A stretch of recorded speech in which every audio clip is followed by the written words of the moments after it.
자, 수익 방식 한번 보겠습니다. 이 수익 환원법인데,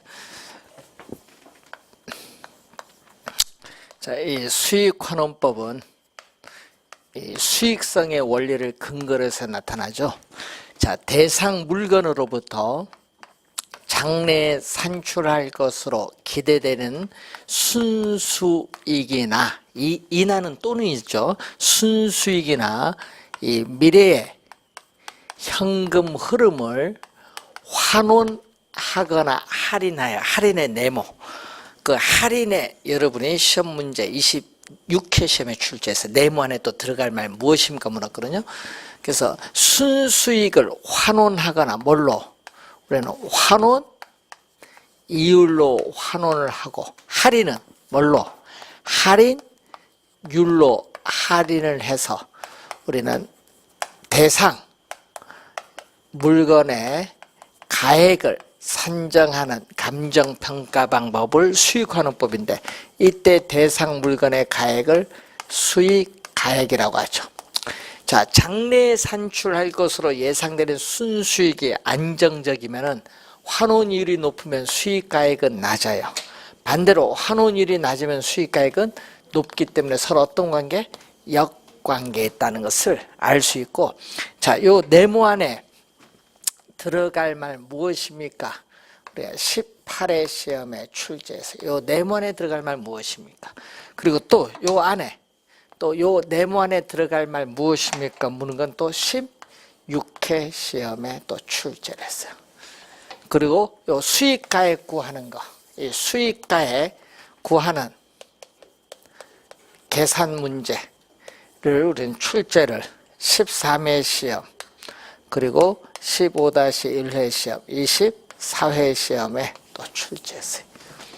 그래서 자주 나온다는 얘기죠, 왼쪽이. 자, 그러면은 이때 수익환원법을 구성하는 3요소가 순수익, 환원이율, 수익환원 방법인데, 먼저 순수익은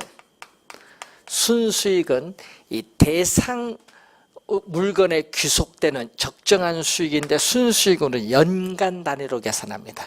월 단위가 아니라 항상 연간 단위로 우리는 구한다. 산정은 구한다는 얘기죠. 연간 단위로 산정합니다. 자, 순수익은 두 가지가 있어요.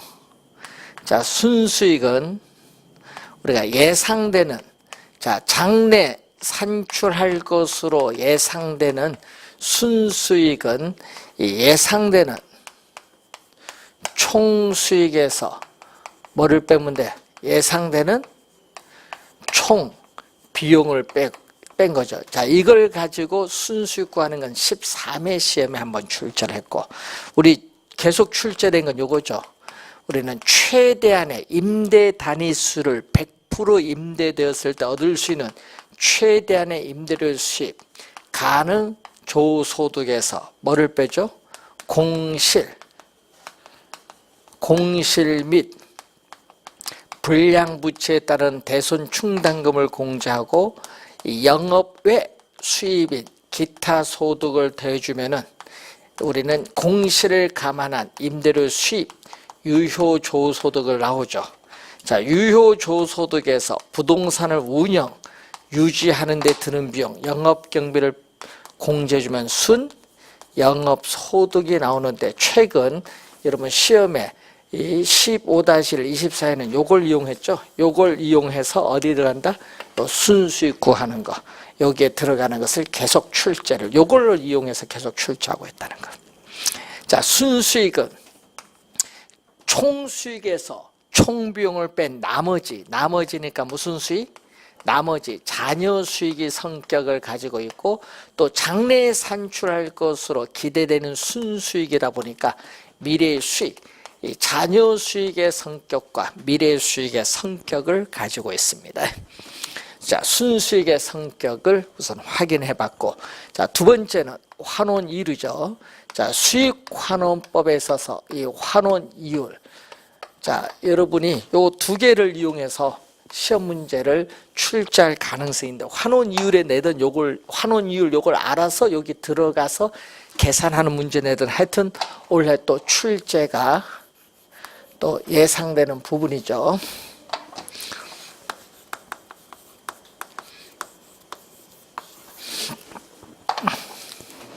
자, 환원 이율은 우리는 장래 대상 물건으로부터 장래에 산출할 것으로 기대되는 순수익을 통해서 이 부동산 우리가 가액을 구하기 위한 이율의 개념이죠. 부동산 가액이 10억 원인데 순수익이 1억 원이면은 10%가 돼요.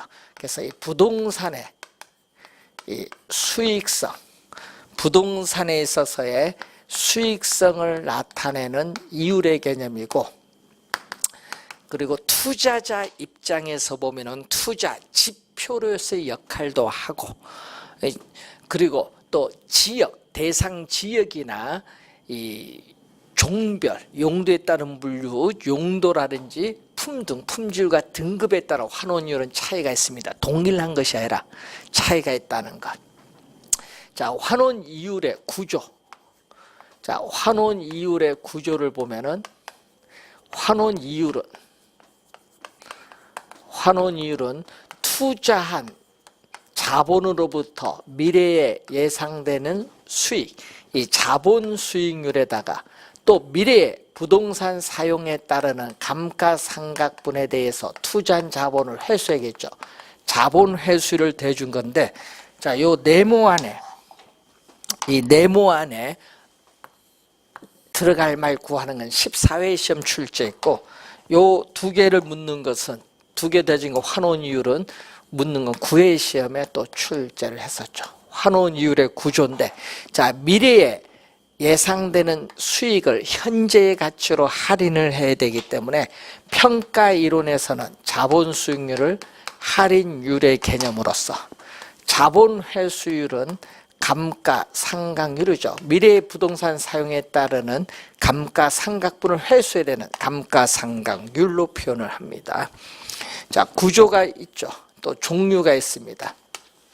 환원 이율의 종류를 보면은 우선 한 개의 물건에 대해서 적용되는 개별 환원 이율, 토지, 건물 2개 이상의 물건에 대해서 적용되는 종합 환원 이율, 감가상각률 포함 여부에 따라 상각 전 환원 이율, 상각 후 환원 이율, 또 소득세죠. 세공제 포함 여부에 따라 세공제 전 환원율, 세공제 후 환원율. 종류는 이런 종류 정도 있는데, 자, 우선은 여러분이 구조, 요것을 확인해 두시고, 또 시험 문제에 우리가 자주 출제되는 것은 환원율 구하는 방법이 되겠죠. 자, 환원율 구하는 방법이 또 시험 문제에 자주 나오는데, 우선 첫 번째가 시장 추출법. 자, 여러분 가장 최근에 거래 사례를 수집을 해서 그 거래 사례에서 자본 환원율을 뭐한다? 뽑아내는 방법, 직접 뽑아내는 방법을 얘기합니다. 그래서 시장에서 사례를 수집해서 환원율을 구하기 때문에 실증적이라는 그러한 장점이 있어요. 자, 그리고 두 번째는 요소 구성법. 요소 구성법을 조성법이라고 해요. 자, 요소 구성법을 조성법인데, 자, 여기에서는 환원 이율은 어떻게 구하느냐? 자, 환원 이율은 순수 이율에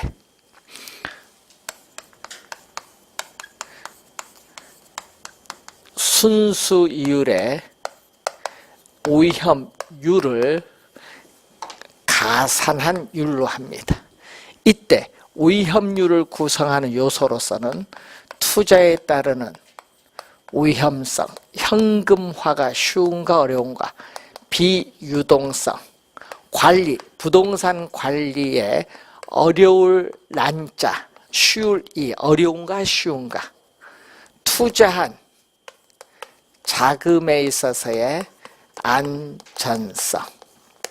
자, 위험성이 높을수록, 현금화가 어려울수록, 관리 난이도가 높을수록 위험률은 뭐한다? 위험률은 증가하죠. 플러스 형태로 가는 거고, 자금의 안전성이 높을수록 위험률은 뭔다? 감소해요. 마이너스로. 자, 그 위험률인데, 자, 이때 순수 이율을 뭐라고 하느냐? 무위험률이라고 해요. 자, 여러분 투자이론에서 배우셨던 무위험 자산의 수익률을 바로 국채 수익률을 얘기하죠. 자, 여러분이 앞 시간에서 배우셨던 적산법에서 배운 기대이율이 아니라 무위험률을 말한다. 무위험률을 말하고, 이때 위험률은 위험 부담에 따르는 할증률을 얘기하죠. 자, 그러면은 이때 장점은 위험을 여러 가지 요소로 분해를 해서 위험률을 구하고 있다는 장점이 있지만은, 단점은 위험률을 구하는 데 있어서 평가세의 주관 개입 여지가 많다. 단점이고, 요 수식에 대부 비율이 없어요. 즉 부동산을 담보로 하여 금융기관으로부터 자금을 융통받는 대부 비율이 없거든요. 그래서 저당 금융이 환원 이율에 미치는 영향을 고려하지 못하는 단점이 있고요. 그래서 시장에서의 투자자의 행태를 잘 반영하지 못하고 있어요. 자, 이렇게 대상 부동산에 관한 위험을 여러 요소로 분해하고 개별적 위험에 따른 할증률을 순수율에 더해서 환원이율을 구하는 방법을 조성법이라고 합니다. 조성법. 자, 이 조성법이고, 세 번째는 우리가 투자 결합법이 있습니다. 자, 투자 결합법도 두 가지가 있죠. 우리가 물리적 투자 결합법, 금융적 투자 결합법. 자, 물리적 투자 결합법, 우리가 금융적 투자 결합법 두 가지가 있어요.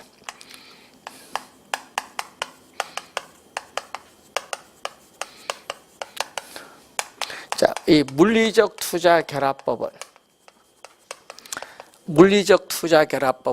이 토지와 건물이 결합된 복합 부동산입니다. 자, 이렇게 토지와 건물이 결합된 복합 부동산의 순 영업소득, 순수익이죠. 자, 이 복합 부동산의 순 영업소득, 즉 소득을 창출하는 부동산의 능력이 토지와 건물이 서로 다르며, 그게 포인트죠. 서로 다르며 토지 소득, 건물 소득 분리될 수 있다. 분리될 수 있다는 가정에 근거해 구하는 방법을 물리적 투자 결합법. 분리할 수 있거든요. 그럼 토지 건물 두 개 이상의 물건에 대해 적용되는 것을 우리는 종합 환원 이율입니다. 종합 환원 이율. 종합 환원 이율은, 자, 토지 건물 분리될 수 있죠. 자, 토지 투자자가 요구하는 수익률인 토지 환원 이율, 에다가 건물 투자자가 요구하는 수익률인 건물 환원 이율이 되겠죠. 자, 그러면 이렇게 토지와 건물이 분리됐어요. 아까 토지 소득, 건물 소득 분리될 수 있다는 가정에 근거하여 구하는 방법이잖아. 그러면 이때 토지 건물 전체 부동산 가격에서 토지 가격이 차지하는 비율, 가중치를 곱해주면 되죠. 전체 부동산 가격에서 토지 가격이 차지하는 비율. 여기는 전체 부동산 가격에서 또 뭐가 차지하는 거? 여기는 건물 부분이니까 건물 가격이 차지하는 비율. 이 가중치를 곱해서 더해주면 종합 환원이율이 된다. 자, 이렇게 구하는 것을 또 24회 시험에 또 출제를 또 했었죠. 계산 문제를 또 출제를 했습니다. 계산을 할 수 있어야 된다는 얘기인데, 그래서 여러분이 우리가 시험 문제 자주 내죠. 구하는 방법. 우리가 10회 시험, 11회 시험, 12회 시험, 15회, 18회, 19회 시험에 또 출제, 또 24회 시험에 출제를 했죠. 시험에 하여튼 많이 출제를 하고 있습니다. 시험에 많이 나오죠, 보니까.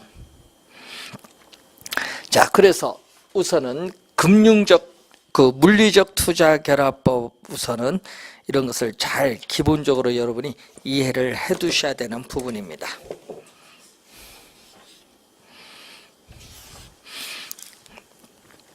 자, 여러분 교재 648페이지의 10번 문제 한번 봅니다. 다음과 같은 조건에서 수익환원법에 의해서 평가한 대상 부동산의 가치. 자, 24회 시험 출제 때 문제인데, 자, 토지 환원율 몇 프로? 자, 토지 환원율 몇 프로? 5%. 건물 환원율 몇 프로? 10%가 주어졌어요. 이렇게 주어졌거든요. 그러면 이때 토지, 거기 보니까 토지 가액과 건물 가액이 얼마? 40%, 60%. 그러면 어떻게 돼? 전체 부동산 가격은 100%에서 토지 가액은 몇 프로 차지? 40%. 이게 바로 토지 가격 구성비야. 여기는 또 전체 100%에서 몇 프로? 건물은 몇 프로를 차지? 60% 차지. 그러니까 바로 여기에 뭐를 의미한다? 바로 토지 가격 구성비, 건물 가격 구성비. 그러면 얼마가 나와요? 여기 5, 4, 20, 200이죠. 2%에다가 여기는 몇 프로? 6%. 대조된 몇 프로죠? 8%. 그러면 여기서 환원이율이 몇 프로죠? 8%예요. 8%. 그러면 수익가액은 얼마? 유효 총소득 얼마? 3,800. 그러면 어떻게 돼요? 수익가액은 유효조소득 얼마? 유효조소득 3,800만 원에서 영업경비 얼마?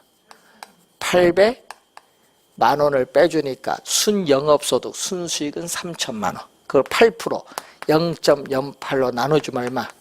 8분의 얼마? 30억이 되겠죠.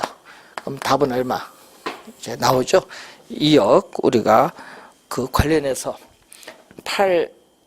83, 24, 2억 얼마 나오겠죠? 3억 얼마 나오겠죠? 3억. 우리가 관련 7,500만 원. 그래서 2번이 정답이 되겠습니다. 구하는 거 알겠죠? 네? 이런 형태로 출제를 하는 거예요. 그러니까 물리적 투자 결합법을 알아야 뭐를 계산할 수 있어요? 환원 이율을 계산할 수 있는 거예요. 그럼 순수익 계산해서 들어가면 되지. 자, 물리적 투자 결합법이고, 물리적 투자 결합법에서 주의할 것은 토지 건물 소득 분리하기 어려운데 분리할 수 있다는 가정에 근거했잖아요. 그래서 물리적 투자 결합법이 가지는 이론적 결함을 보완한 게 금융적 투자 결합법입니다. 금융은 뭐죠? 금융기관으로부터 자금을 융통받은 거죠. 그래서 지분 투자자의 요구 수익률과 저당 투자자의 요구 수익률이 서로 다르다는 데 차관을 하여 투자 자본을 금융적 측면에서 파악하는 방법을 금융적 투자 결합법입니다. 그럼 여기서는 환원 이율은 지분 투자자의 요구 수익률을 뭐라고 하냐? 지분 환원율. 자, 여러분 지분 투자자의 요구 수익률을 지분 환원율인데, 지분 환원율을 다른 말로 자기자본 환원이율. 그리고 저당 투자자의 요구 수익률을 저당 환원율. 저당 환원율을 우리는 타인 자본 환원율. 여기 두 개가 서로 다르다는데 차관을 하는 거예요. 여기서 다르다는데 차관을 하고. 자, 그러면은 여기 자기자본 요거죠. 자기자본 요건 타인 자본이에요. 예? 자기자본, 타인자본인데, 그럼 여기는 뭐가 나와야 돼? 가중치. 부동산 가격에서, 자, 부동산 가격에서 자기자본이 차지하는 비율을 뭐죠? 지분 비율.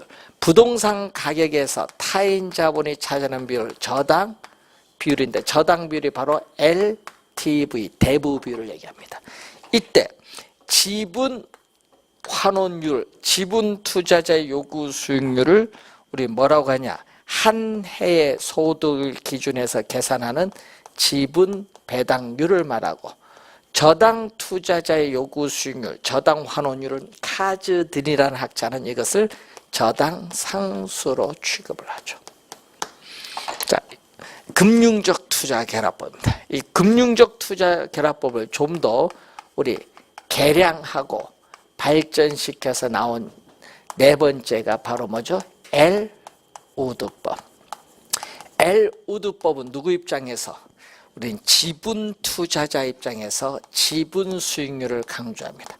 이 총 투자 수익률, 종합 수익률을 강조하는 것이 아니라 지분 수익률을 강조하고, 지분 수익은 세전현금 수지인데 이 지분 수익 극대화를 추구합니다.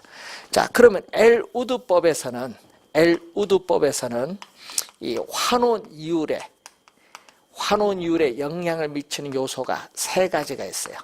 즉 부동산을 취득하여 일정 기간 보유하다가 처분한다는 걸 전제로 하고 있습니다. 그렇기 때문에 보유 기간 동안 매 기간마다의 현금 수입과 지출, 그리고 매 기간마다 원리금, 융자를 받았기 때문에 원리금 상환에 따르는 어떻게 돼요?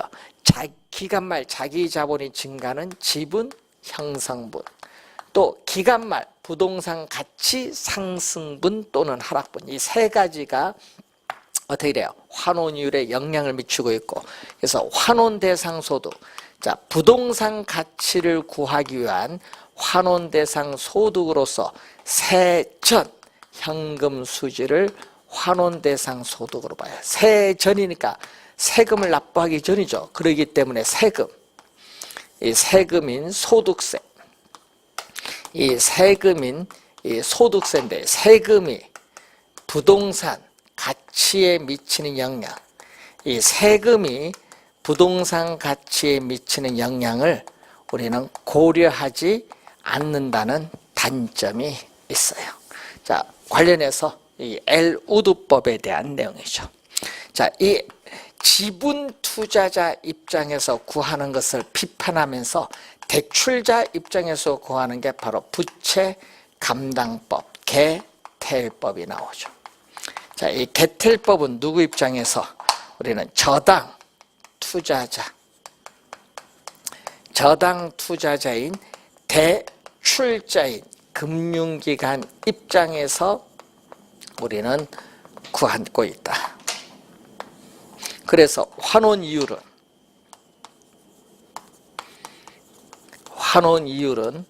순영업소득이 부채 서비스의 원리금 상환액의 몇 배가 되는가, 우리는 이 부채 감당률에 근거해서 환원이율을 구하는데, 부채 감당률에 대부 비율을 곱해주고 또 저당 상수를 곱해주면 되는데, 이 세 가지 요소가 모두 금융기관이 중시하는 요소를 가지고 환원이율을 구하기 때문에 객관적이고 계산이 간편하다는 장점이 있지만은 지나치게 대출자 입장에서 환원이율을 구하고 있다는 비판을 받아요. 왜냐? 부동산 투자 의사결정 주체는 바로 지분 투자자니까. 자, 그런데 주의해야 할 것은 요 계산하는 문제, 요 세 개 곱해서 계산하는 문제 24회 시험에 출제했고요. 요 네모 안에 들어갈 말 무엇입니까? 저당상수 들어가는 건 18회 시험에 또 한번 출제했어요. 시험 문제에 또 자주 나온 5가지죠. 그래서 또 이렇게 구했죠. 환원이율 구하는 방법이 아닌가. 요 5개 중에 4개가 나오고 하나가 분해법 들어왔어요. 분해법 오늘 1교시 배울 때 뭐죠? 원가법에서의 감가수정 방법입니다. 그것은 12회 시험과 19회 시험 환원이율 구하는 방법 아닌 걸 묻는 문제를 2번 출제했어. 소속 어디 됐는가 그것도 알아둬야 돼요. 어디 소속되는가. 내용도 중요하고. 자, 우선 환원이율 상당히 중요한 부분입니다. 그래서 한번 잘 정리를 해 두시기 바라고, 자, 651페이지 보시면은 이제 환원 방법이 나오는데, 이 자본 회수의 논리죠. 이 자본 회수의 논리. 투자한 자본, 미래의 부동산 사용에 따르는 감가상각분을 자본 회수인데, 자본 회수의 논리에 따르는 우리가 이 수익을 환원하는 방법이 나오죠. 자, 4가지가 나오는데, 우선 첫 번째가 직접 환원법이죠. 자, 직접 환원법은 토지에 적용합니다. 토지, 예를 들면 농지나 염전 등에 적용을 하는데, 문제는 이 토지는 부동산 사용에 따라서 우리는 토지는 사용하여도 소모되지 않잖아요. 감가상각이 안 되기 때문에 소모되지 않기 때문에 투자한 자본으로부터 회수할 필요가 없다. 그렇기 때문에 직접 환원법은 수익가액, 자, 대상 물건의 가액인 수익가액은 토지로부터 장래에 산출할 것으로 기대되는 순수익을 바로 뭘로? 환원 이율로 나눠주면 바로 구할 수 있어요. 그런데 우리는 직선환원법은 다르겠죠. 자, 직선환원법은 이 내용연수도 유한하고 수익도 유한한 건물이라든지 기계장치 등의 동산 등의 상각자산에 적용해요. 그래서 상각자산에 적용하니까 우리는 수익가액은 상각자산에 적용함으로써 상각전 순수익에 상각 후 환원 이율에 뭐를 곱해주면 되죠? 상각 후 환원이율에 뭐를? 상각률을 더한 환원 이율로 환원해서 대상 물건의 가액을 구하는 방법을 우리는 직선환원법. 자, 연금법. 연금법을 인우드법, 인우드법 또는 평균 연금환원법이라고 해요. 자, 이것은 또 상환 기금법. 상환 기금법은 호스 콜드, 호스 콜드법 또는 감채 기금 환원법, 감채 기금 환원법이라고 해요. 자, 이 두 개는 이 복합 부동산인 경우에 적용해요.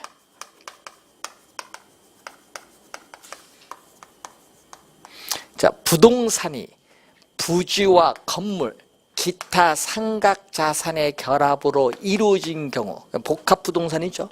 그래서 일반 기업의 경영 또는 부동산 임대에 의해서 발생하는 상각전 순수익, 상각자산이니까 상각전 순수익에 상각 후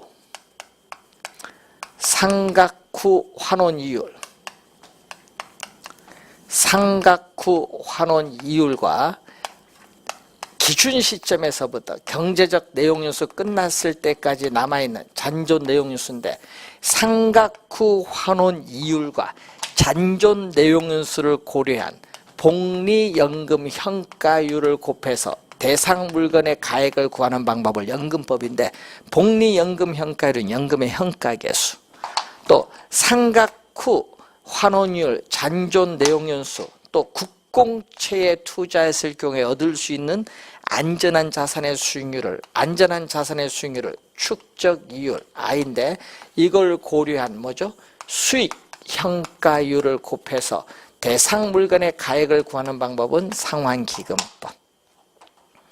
자, 우선은 연금법은 상각 금액을 재투자하여도 수익을 영장시킬 수 있는 어업권, 공장, 슈퍼마켓 등의 복합 부동산에 적용하고, 상환기금법은 상각 금액을 재투자해도 수익을 영장시킬 수 없는 광산, 채석장, 광업권 등에 적용을 합니다. 그래서 여러분 이 얘기죠. 우리가 축적 이율은 환원이율보다 낮아요. 왜? 안전한 자산의 이자율이기 때문에. 그렇기 때문에 우리는 연금법에서 구한 수익 가액이 상환 기금법에서 구한 수익 가액보다 높게 나타난다는 것을 알 수가 있는 겁니다. 자, 요 세 가지는 뭐에 적용한다? 감가 상각 자산에 적용을 해요. 감가 상각 자산에 적용하니까 어떻게 돼? 미래의 부동산 사용에 따르는 감가 상각분에 대해서 자본 회수가 뭐다? 필요하다. 요 세 가지는 자본 회수가 필요하다는 거. 자본 회수의 논리에 따라 이렇게 구분을 하게 되죠. 그런데 여러분이 시험에는요, 요거는 한번 22회 시험에 한번 출제했거든요. 22회 시험에 한번 출제를 했기 때문에 출제를 잘 안 해요. 출제는 하여튼 환원 이율이 중요해요. 환원 이율을 잘 봐두시면 되겠습니다. 자, 이 수익환원법에 우리가 세 가지 요소를 봤고요. 자, 여러분 교재에 있어서 우리가 물건별 감정평가, 감정평가의 절차는 작년에 나왔기 때문에 원래 출제하지는 않을 것 같고, 그래서 681페이지에 보시면은 물건별 감정평가 방법이 나옵니다. 자, 물건별 감정평가를 보시면은, 자, 토지가 나오죠. 자, 여러분이 늘 얘기지만은 그 14조 1항 볼까요? 감정평가업자는 토지를 감정평가할 때 뭐를 적용한다? 공시지가 기준법을 적용하여야 한다. 적용하여야 한다. 하여야는 반드시거든요. 26회 시험에 또 출제를 했죠. 자, 건물은 또 우리 주의해야됩니다. 여러분, 건물은 거래 사례 비교법이 아니라 뭐죠? 주된 평가 방법이 뭘로 적용한다? 원가법. 최근에 25회 정답 물었고 26회 시험에 최근에 또 출제했어. 하여튼 원가법이라는 걸 주의해 두시고, 자, 건물 15조 1항 건물 보고, 자, 거기에 20조 보세요. 20조에 2항에 뭐가 나오죠? 건설기계. 또 4항에 뭐가 나오죠? 항공기. 요것은 뭐다? 예?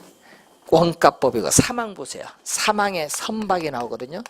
3항에 선박 보면은, 선박은 어떻게 나오죠? 3항에 선박 보면은, 자, 선박을 감정평가할 때에, 예?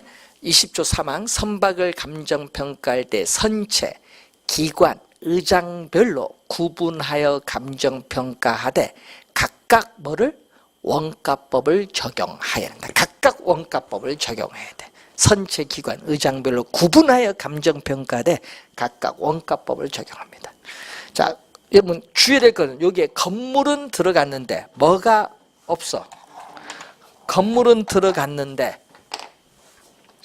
예? 건물은 들어갔지만은 건물은 거래사례 비교법이 아닙니다. 원가법인데 자동차가 빠졌어요. 여러분, 자동차가 여기 없어. 근데 자동차는 뭐다? 우리는 원가법이 아니라 뭐죠? 거래 사례 비교법이야. 자, 여러분 그 20조 1항 보세요. 거래 사례 비교법. 자동차의 감정평가는 뭘로? 거래 사례 비교법이 원칙입니다. 자동차는 거래 사례 비교법. 자, 거기 18조에 보시면은 과수원, 21조에 보시면 동산. 이것은 뭘로 평가한다? 거래 사례 비교법. 자, 16조 보세요. 건물과 토지의 일괄 평가가 있어요. 자, 16조 682페이지에 16조 보시면은 감정평가업자는 집합 건물의 소유 및 관리에 관한 법률에 따른 구분 소유권의 대상이 되는 건물 부분과 그 대지 사용권을 일괄하여 감정평가하는 경우에는 뭐를? 거래사례 비교법을 적용하여야 한다. 거래사례 비교법 밑줄. 이걸 시험에 낼 때는 원가법으로 많이 출제해요. 원가법 주의해 두셔야 되고, 자, 17조 살림도 많이 나오고 있는데 한 3번 출제했었죠. 감정평가업자는 살림을 감정평가할 때에 어떻게 나오죠? 거기 뭐 어떻게 돼요? 산지와 임목을 구분하여 감정평가하여야 한다. 이 경우 임목은 거래사례 비교법을 적용하되 지름이 작은 숲인 우리가 소경 목림인 경우에는 원가법을 적용할 수 있다. 자, 그리고 2항 볼까요? 감정평가업자는 산지와 임목을 일괄하여 감정평가할 때 거래사례 비교법을 적용하여야 한다. 자, 그리고 거기에 보시면은 우리가 19조 2항에 광업재단이 또 나오는데, 여러분이 무형자산, 또 26회 시험엔 또 무형자산이 또 출제했었죠. 무형자산, 그리고 광업재단, 24조에 뭐 기업가치, 요것은 또 뭐 수익 환원법을 적용해야 돼. 자, 무형자산은 또 뭐죠? 수익 환원법. 여러분이 거기 22조에 26회 시험 정답 물었죠. 임대료를 감정평가할 때는 뭐를? 임대 사례 비교법을 적용해야 한다. 적용해야 된다. 여러분 26회 시험에 이걸 적산법으로 출제했어요. 적산법이 아니라 임대 사례 비교법. 26회 시험의 정답 지문이었습니다. 정답 지문. 22조에 나와 있죠. 자, 그리고 25조 보세요. 685페이지 25조. 자, 소음 등 나오죠. 감정평가업자는 소음, 진동, 일조 침해 또는 환경오염 등으로 대상 물건에 직접적 또는 간접적인 피해가 발생하여 대상 물건의 가치가 하락한 경우 그 가치 하락분을 감정평가할 때에 소음 등이 발생하기 전에, 자, 밑줄은 대상 물건의 가액 및 원상 회복 비용 등을 고려하여야 한다. 반드시. 근데 시험에 낼 땐 이렇게 내요. 뭐 어떻게 내냐? 우리는 대상 물건의 가액은 고려하여야 하나 원상 회복 비용 등은 고려할 필요가 없다. 이렇게 출제를 많이 해요. 자, 여러분 686페이지 1번 문제 보시면은 감정평가업자가 대상 물건의 감정평가 시에 적용해야 할 주된 감정평가 방법으로 틀린 거. 건물 거래 사례 비교법이 아니라 원가법. 바로 정답 나오죠. 자, 이런 문제가 이제 바로 출제죠. 25회 시험에 출제했었죠. 자, 2번 문제는 26회 시험에 나왔는데 감정평가에 관한 규칙에서 직접의 동그라미, 직접 규정하고 있는 사항이 아닌 거. 시장가치 기준 원칙은 제5조 1항, 현황 기준 원칙은 제6조 1항, 개별 물건 기준 원칙은 제7조 1항, 원가 방식, 비교 방식, 수입 방식은 제11조에 나오고 최유효용 원칙은 없어요. 감정평가에 관한 규칙에 직접 규정하고 있는 게 아닙니다. 5번 정답입니다. 자, 687페이지 3번 감정평가에 관한 규칙상 감정평가 방법에 관한 설명을 드린 거죠. 26회 출제된데 건물의 주된 평가 방법 원가법 맞죠? 자, 그리고 집합건물, 건물과 토지에 있어서의 일괄평가는 맨 끝에 보니까 거래사례 비교법 맞습니다. 자, 임대료를 평가할 때는 적산법이 아니라 아까 뭐래요? 임대사례 비교법. 3번 정답. 영업권, 특허권, 신용신앙권, 의장권, 우리가 전용 측선 이용권이라든지 이런 거, 디자인권, 자, 이런 것은 전부 어떻게 돼요? 뭐를 적용을 해야 된다? 수익 환원법을 적용을 해야 된다. 수익 환원법을 적용을 해야 된다. 자, 그리고 자동차의 주된 평가 방법은 뭐예요? 거래 사례 비교. 선박 항공기 주된 평가 방법 원가법이죠. 다르죠? 맞는 지문이죠. 자, 그런 의미를 잘 알죠. 이런 건 어려운 문제 아닙니다. 근데 이런 유형 문제도 시험에 출제를 해요. 그래서 원래 출제 가능성이 좀 있어요. 이 물건별 평가가 아무것도 아니지만은 원래 출제 가능성이 좀 있어요. 감정평가에 관한 규칙이 있죠. 그 내용을 잘 이해를 해야 되는데 원래 출제가 될 수 있는 부분. 그래서 확인해 두시기 바랍니다. 자, 이제 여러분 교재에 있어서 우리가 마지막 단원이 부동산 가격 공시제도가 마지막 단원인데, 자, 여기서도 매년 한 문제 출제되는데, 자, 원래 작년 9월 1일 바뀌었거든요. 원래 뭐 한 문제 낼 수도 있고 두 문제 낼 수도 있는 부분인데, 하여튼 부동산 가격 공시제도 법이 바뀌었기 때문에 부동산 가격 공시 및 감정평가에 관한 법률이 두 개로 바뀌었거든요. 감정평가 및 감정평가사에 관한 법률과 부동산 가격 공시에 관한 법률로 두 개로 나눠졌어요. 그래서 지금 우리 배우게 된 내용은 부동산 가격 공시에 관한 법률을 배우게 되는데 그 내용을 이제 한 문제 출제되는 범위를 잠시 쉬고 설명하도록 하겠습니다.